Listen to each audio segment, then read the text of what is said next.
Topic है हमने बनानी है इनकम स्टेटमेंट। वैसे अगर हम स्टेटमेंट ऑफ फाइनेंशियल स्टेट को अगर हम देखते हैं ना, वो है income statement of financial position, statement of change in equity और notes to the financial statement of cash flow और notes to the financial statements. ये हमारे सिलेबस में कहीं ना कहीं किसी न किसी पार्ट में अवेलेबल हैं।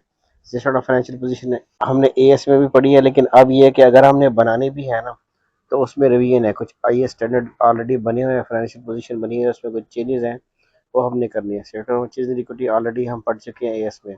अब कैश फ्लो जो है वो इसी उस कंटेंट का पार्ट है। और नोट्स ऑफ फाइनेंशियल स्टेटमेंट में कुछ हमारे पास नोट्स हैं।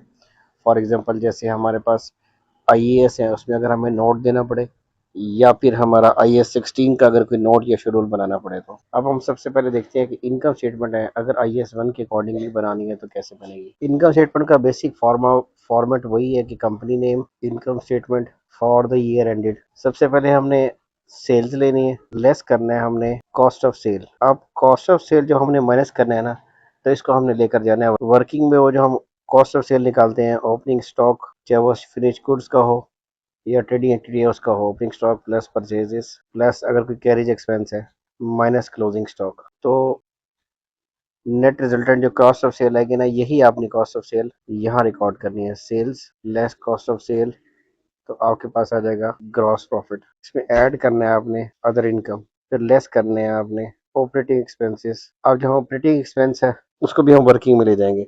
यहाँ दरमियान में और चीज़ समझते हैं कि अगर ट्रेडिंग होगा तो इस तरह से होगा, लेकिन अगर मैन्युफैक्चरिंग बिजनेस होगा, opening stock of finish goods add करेंगे, इसमें कॉस्ट ऑफ प्रोडक्शन लेस करेंगे क्लोजिंग फिनिश गुड्स का स्टॉक, ये आ जाएगा आपके पास कॉस्ट ऑफ सेल, यही उधर चला जाएगा।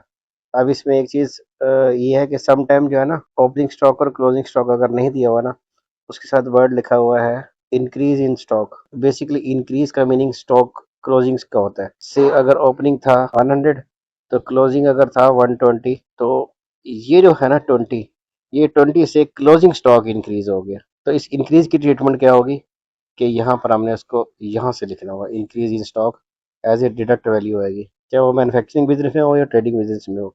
इंक्रीज स्टॉक का मतलब है ये लिंक विद क्लोजिंग स्टॉक है। अब वापसी इधर आते हैं, सेल में से कॉस्ट सेल माइनस हो गई, ग्रॉस प्रॉफिट ऐड हो गया। ग्रॉस प्रॉफिट में अदर इनकम आपने ऐड कर दी, उसमें से आपने क्या करना है ऑपरेटिंग एक्सपेंस माइनस करने हैं। ऑपरेटिंग एक्सपेंस आपके टोटल दो है, admin expense, selling and distribution expense, totally इसमें से माइनस करेंगे। नेट ये आपके पास आ जाएगा, ये आएगा प्रॉफिट फ्रॉम ऑपरेशन। इसमें से लेस करेंगे फाइनेंस कॉस्ट, फिर आ जाएगा आपके पास प्रॉफिट फॉर द ईयर। अब हम देख लेते हैं ये एडमन और सेलिंग एक्सपेंस क्या चीज़ है। एडमन और सेलिंग एक्सपेंस को भी हमें वर्किंग में करना पड़ेगा। एडमन और सेलिंग की वर्किंग कैसे करेंगे, सैलरी अगर एडमन स्टाफ की है, फिर उसके बाद इसके एक्रूल्स और प्रीपेमेंट का इफेक्ट भी इसी में लेना है। सैलरी होगी इसके बाद कोई डेप्रिसिएशन है इक्विपमेंट की, इस तरह करके आपने ये टोटल एक्सपेंस लेने हैं। सेलिंग डिस्ट्रीब्यूशन में अगर डिलीवरी व्हीकल की डेप्रिसिएशन है, वो आ जाएगा सेल्समैन का कमीशन है। इसके अलावा आपके कोई एडवर्टीजमेंट है, यानी कि कुछ तो होंगे जो गिवन होंगे और कुछ होंगे एग्जाम में हिंट दिए होंगे। उस हिंट को आपको फॉलो करना है कि ये एडमन है या सेलिंग है। जहाँ कन्फ्यूजन हो, नॉर्मली इस लेवल पे होगा नहीं, उसने कुछ ना कुछ हिंट्स दिए होंगे। तो एडमिन का टोटल और सेलिंग का टोटल, ये एडमिन का टोटल इधर आ गया, सेलिंग का टोटल इधर आ गया। तो टोटल ग्रॉस प्रॉफिट में से जब हम ये दोनों एक्सपेंस माइनस करेंगे तो रिजल्टेंट हमारे पास होगा प्रॉफिट फ्रॉम ऑपरेशन। उसमें से फाइनेंस कॉस्ट माइनस होगी। फाइनेंस कॉस्ट में वो डिवेंचर इंटरेस्ट होगा या कोई और लोन का इंटरेस्ट होगा। ये अगर क्वेश्चन रहेगा तो 8 मार्क्स का आएगा, या फिर ऑलरेडी अगर दिया होगा तो उसको इस फॉर्मेट में लेकर आना होगा। ये बेसिकली एक सिंपल सा कॉन्सेप्ट है इनकम स्टेटमेंट का, जबकि हमारे सिलेबस में बाकी सारी चीज़ें भी हैं। जो एक्सप्रेसली चैप्टर है वो है कैश फ्लो का, वो हम सेकंड किसी और स्लाइड में स्टडी करेंगे।